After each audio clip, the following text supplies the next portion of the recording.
Ready, set? I'm ready. Well, hello, everyone, and welcome to CoachX Live with the Institute of Coaching.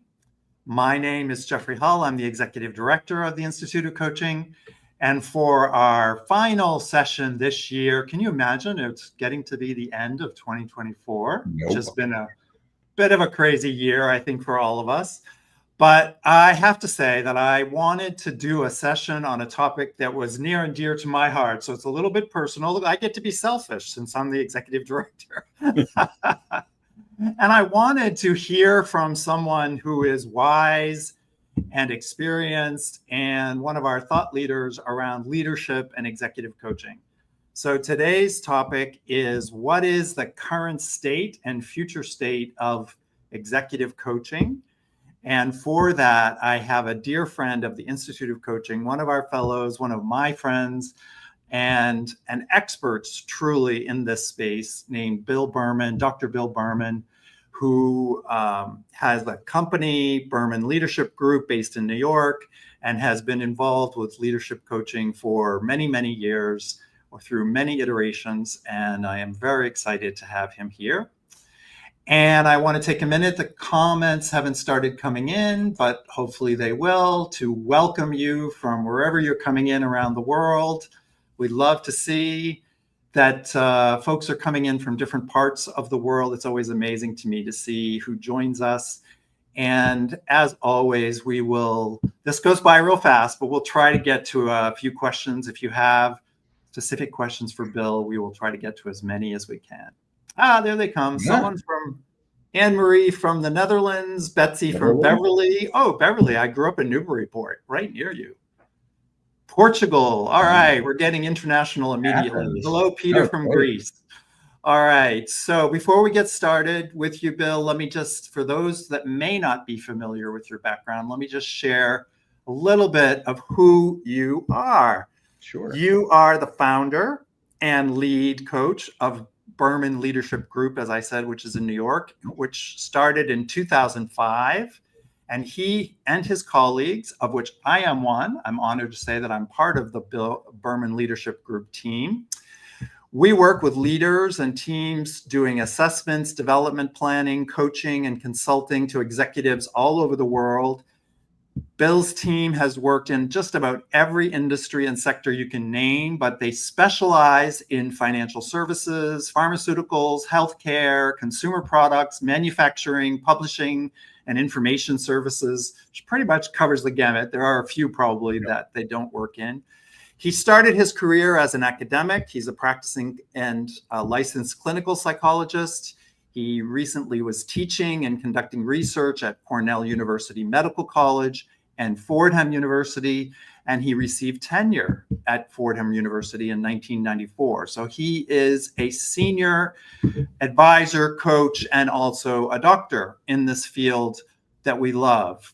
And on top of that, I would have to make a big plug for his wonderful book that came out, was it 1 year ago, Bill? Or 2 years ago. 2 years ago, called Influence and Impact, an industry-leading book that helps leaders focus on what the organization needs most and how to expand your leadership role and make the best contribution you can to your organization. It's an excellent read, and I would highly recommend for you as coaches to read it, but also if you're working with leaders, it's an absolute wonderful resource to add to your portfolio, I guess is the best way to say, for leadership development. Thanks. So with that, welcome. I am thrilled to be here. Thanks. And I'm excited to ask you to turn on your crystal ball about how the executive development, executive coaching space will evolve. But let's start by going backwards, because sometimes it helps to put things into a landscape of perspective from the history to the current to the future. And since you've been in the field for a long time, maybe you would be willing to share with our audience a little bit about how you transitioned from clinical psychology to executive coaching and what you've seen over the past like 10 or 20 years. What has been the arc that you've most noticed? That's a great question. And because it really has changed dramatically over the past 20 years or so. I think my first coaching engagement was in 1997. And Wow. I was a still in high school. No, I'm just kidding. So was I. You're probably very good coached in high school, actually. A physician friend of mine referred me to a company that needed some stress management, and I had done stress management as a psychologist. So I went and talked to them and did an assessment. And after about a week and a half, realized that the problem was a pretty excitable CEO who would Okay. disrupt meetings by showing up and starting to yell at everybody. And so I went in to talk to him, and he said, "So what's the problem?" And I said, "Well, it's you," because I didn't know any better. Correct style of coaching. And he said, "Really?" And we talked about it. And he said, "What can I do about that?" And I said, "Well, you and I can work together on this." I didn't actually call it coaching at the time. I just thought we needed to work on helping him be a better leader. And that's really where a lot of executive coaching started. So you saw people in the 90s from groups like PDI and DDI, and then Dick Kilberg at Johns Hopkins, who were really focused on people who were in some way problematic. Right. And the coaching was much more about sort of fixing problems rather than future focused and growth focused. And that stayed that way for a while. But over time, probably for the next, sometime in the mid 2000s, it started to shift. You had a lot of things going on at that point. There was certification had started becoming a thing. The ICF was really getting rolling at that point.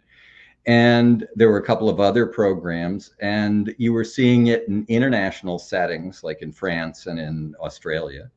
And it was really focused on goal setting and becoming focused on goal setting and developing leaders and strengthening leaders. So it took a much more development focus rather than fix focus. And I got into it right sort of at the early stages of that. So we've done I've been doing a combination of helping high-powered leaders who have some flaws to be better, and to helping early career leaders be stronger future leaders, to helping leadership teams go from being siloed and struggling to really working like a well-oiled machine. Yeah, it's just incredible how fast, when you think that the therapy, the world of psychotherapy, which is where I also originated, took about 100 years before it was really taken seriously, from the 19th century all the way through most of the 20th century. And now, of course, it's certainly taken very seriously, but coaching has actually eclipsed that by becoming quite credible within 25 or so years and continuing to grow very rapidly. I'm curious, one quick other additional question about the past, and then we'll switch into today and move on. But I am interested in your perspective on when that shift took place between the toxic leader that needed to be fixed, because that's also when I started coaching. I was the director of HR at a consulting firm that shall not be named, but that had quite a few what I would call toxic partners that needed some work. And then it shifted over time to performance focus and elevating capabilities, and not so much pathology or what was wrong. And it paralleled positive psychology's emergence. But how do you remember that transition taking place? What did you notice? For me, it was really, there was no flip. It was just sort of a continuous shift. I think part of it was that the training programs that were coming as a part of ICF were more focused on specific goal setting, and they weren't psychologically based coaching in the same way that the folks from PDI were doing. It was much more sort of goal oriented and task focused in a good way. So that it was really helping people. What do you want to accomplish? What do you want to achieve? And so it was focused on moving them in the direction they wanted to go. And I think it just, I think it went from here to sort of, I don't know if you can see that, but you can't see my hands, but We get the basic idea that you get the base. the pathology started to lessen and the focus on the positive started to increase. Right? And people started, HR leaders very quickly figured out that the return on investment was much better on helping good leaders be better than it was on helping problem leaders stop being problems. That's a harder task, and right. and you're sort of pushing uphill. Yeah, no, absolutely. So I think businesses, that's the other factor that played into it, was businesses wanted to know what the return on investment was, and they didn't want coaching to be this forever service that people were getting. Right. So the goal focused coaching can be much more time limited and targeted. And then they could really assess whether or not they were seeing change. Absolutely. And they could justify it to the financial people. Right. Absolutely. So let's jump to the present. I can see the arc, and I'm curious how you would describe the state of executive coaching today. I think I think in some ways what gets encompasses in business coaching are a couple of different flavors of coaching. I think you're seeing what I've seen over the past 5 or so years, maybe longer than that, is a significant increase in the amount of coaching that is being done at the sort of manager level or the early director level. And that's being much more broadly distributed. It tends to be shorter. It tends to be goal focused. It doesn't use as much assessment in the same way, just because of time and efficiency. So I know a number of client coach companies that have brought coaches in and made it available to pretty much everyone. Do they do that as a replacement for senior level coaching, or is it in addition? No, and I think what you and I do is a different task, and it follows a different path because it is focused on senior leaders who are leading large teams or leading large businesses, and have to live in a lot of different spaces at the same time. They have to be thinking strategically, organizationally, interpersonally. They have to focus on teams. They have to focus on the external world. And so their focuses are much broader than the average manager or early career director.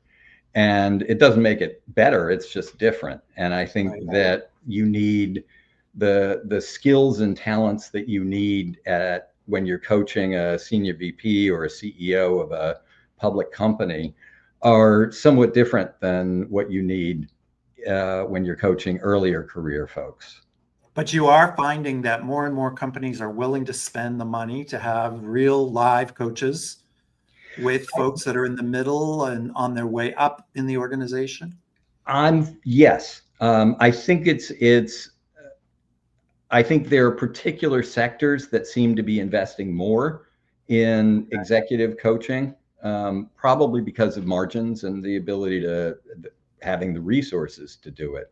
But the companies that can afford to are really finding it's an incredibly useful tool set, part of the HR tool set and the talent tool set to help these people grow. One of the places where I'm seeing a lot of it is in more technologically or STEM oriented organizations, right?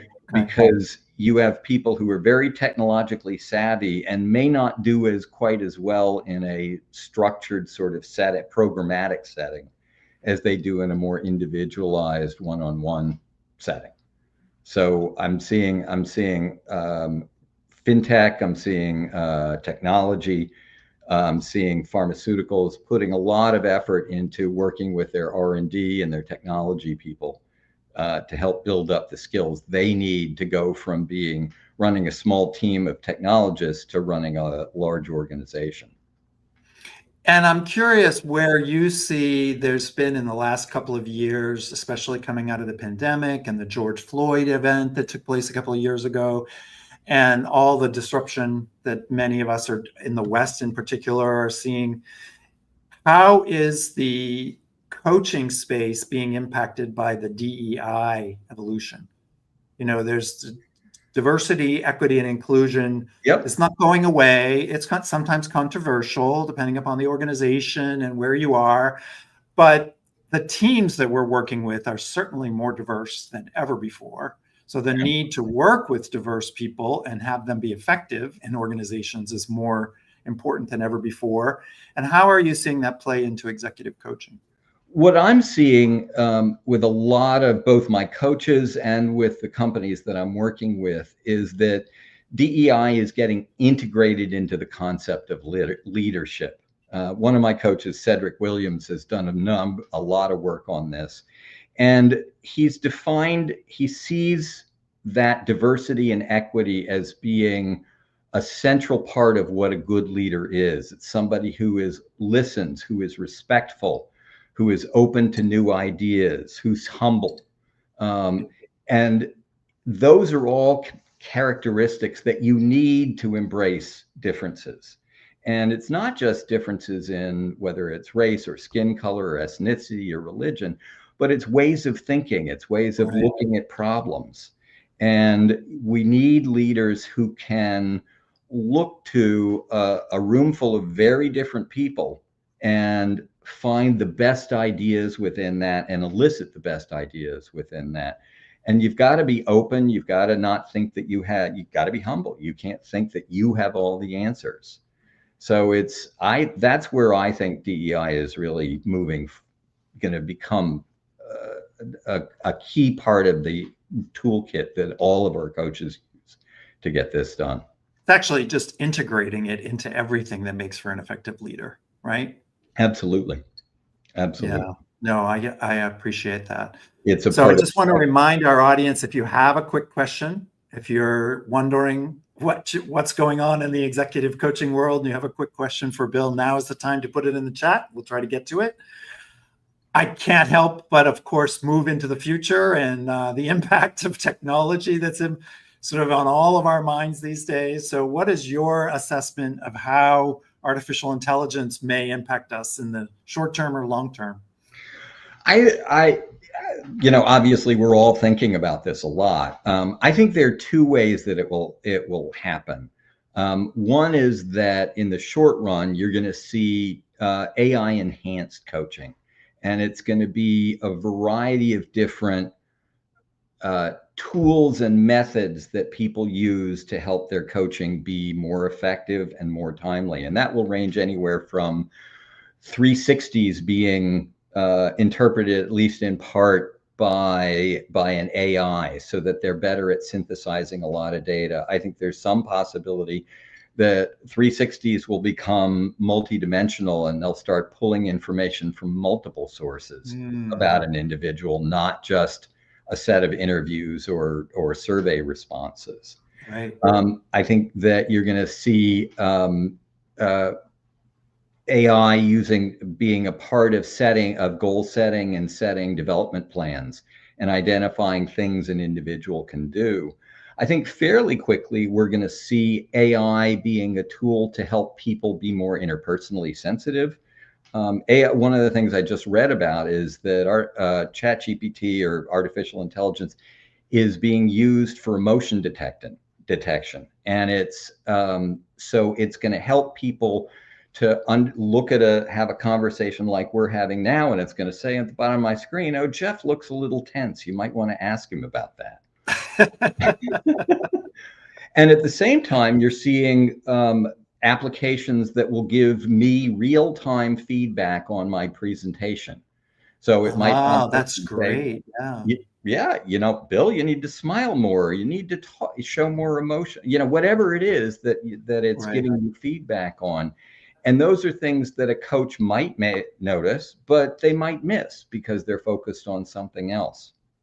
So you're saying it's really could be a potential, or it is coming quickly, a potential enhancement, not a replacement. I think replacement is still a ways away. I think it will come, but I don't think it's in 3 years. I think it's probably in the 5 to 10 year span, because it's the nuances of human emotion, the nuances of organizational dynamics. Right, I think complexity. it's the complexity of business strategy. You know, I've known about artificial intelligence since I was in graduate school. My roommate was doing artificial intelligence. Yeah, it's not new, really. No, but it's the thing that I learned is that the hardest things to teach a computer to do, to get a computer to do, are the things that we do automatically every day. Getting them to walk, to talk, to read a newspaper, to have a conversation. These are the really, really challenging parts of artificial intelligence. And we're getting there. I just don't think it's there yet. Yeah, the day-to-day human beingness of us is not easily replicable. It may ultimately be at some point, but not That's easily. right. That's right. So we have a question that came in from Barton, and I love this question, Barton, because I think it connects directly to what we're talking about, which is I know myself that I'm being asked to coach more people with more different types of diversity.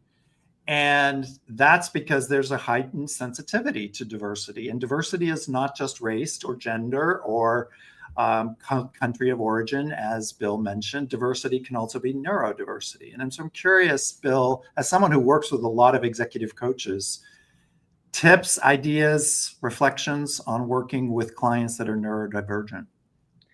I think there's a lot of I've been thinking about this a lot because I work with a number of high tech organizations where you tend to see a bit more of that neurodivergence in the very technology sophisticated folks. I think there's a focus on emotional intelligence with those folks, an emotional awareness that for a fair number of them, they don't pay attention to. And it's not because they don't have emotions. Many neurodivergent people have very strong emotions. And some of it is teaching them more effective, helping them develop more effective tools for managing those emotions. Some of it is helping them be more aware of other people's emotions and how to understand those and use those.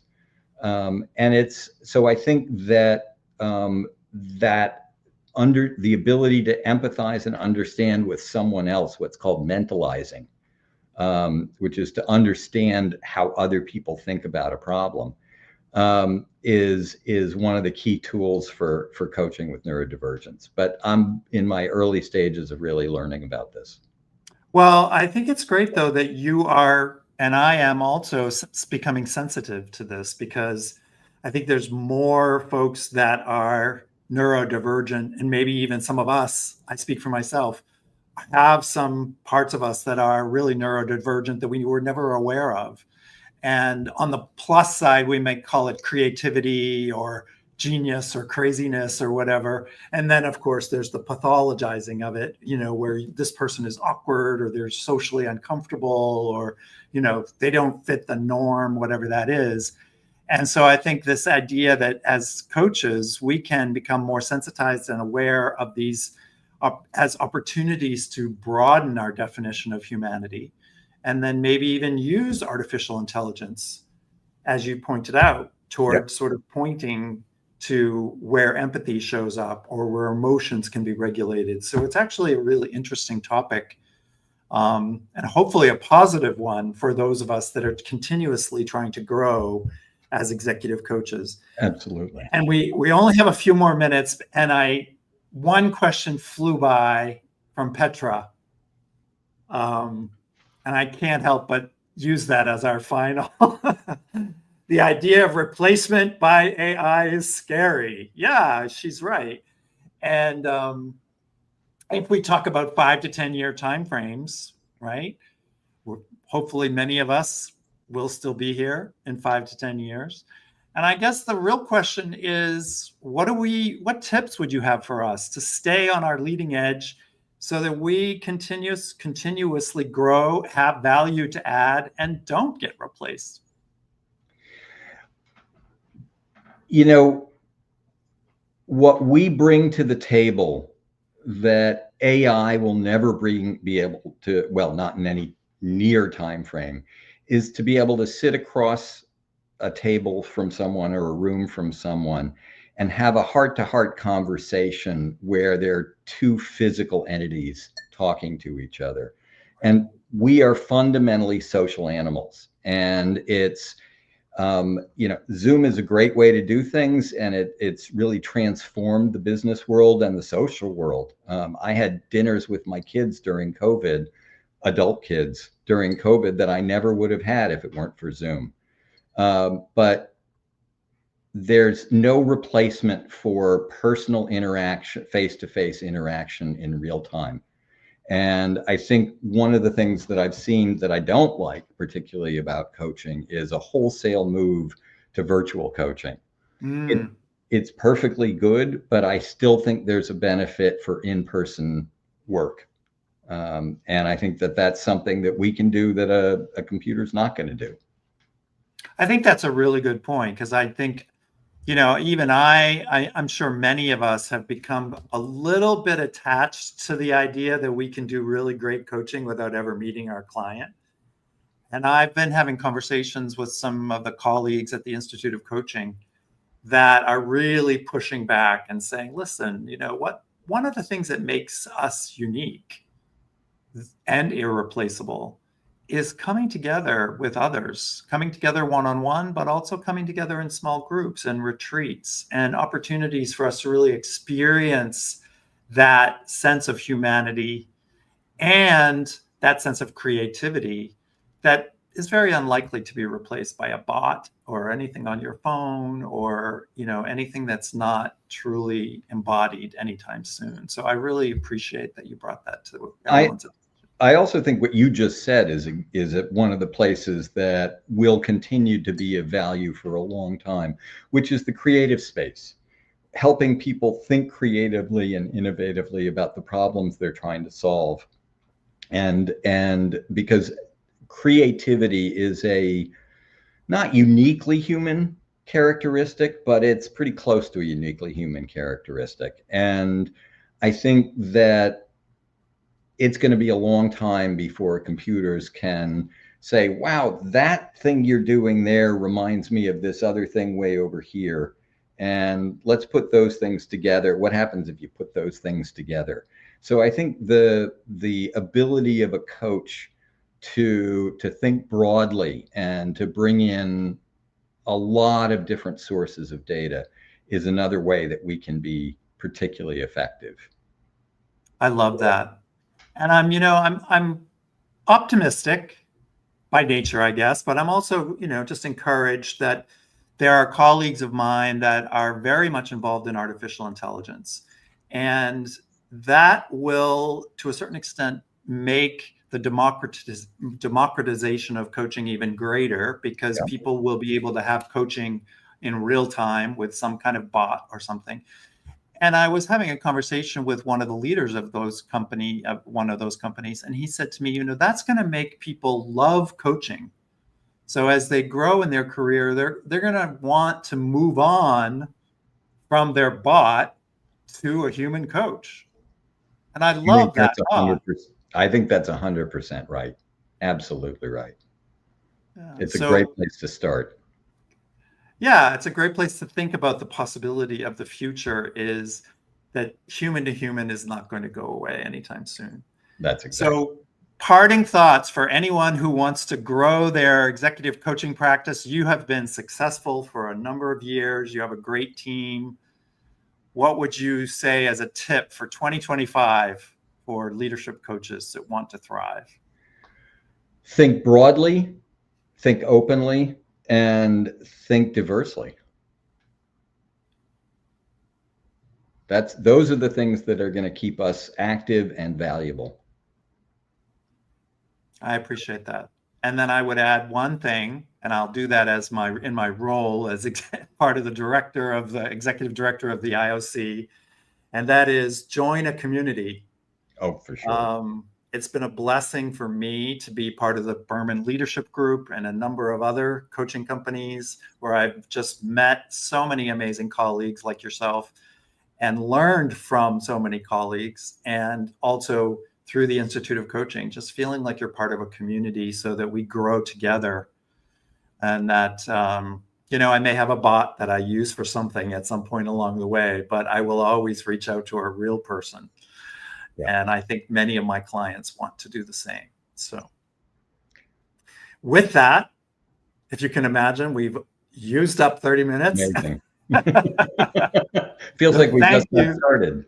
I know, we could talk for hours. So thank you to the audience for joining us.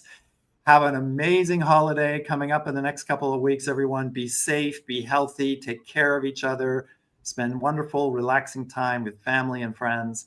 And Bill, thanks again for taking time out of your day to join us. Really appreciate you having me here. Thanks very much.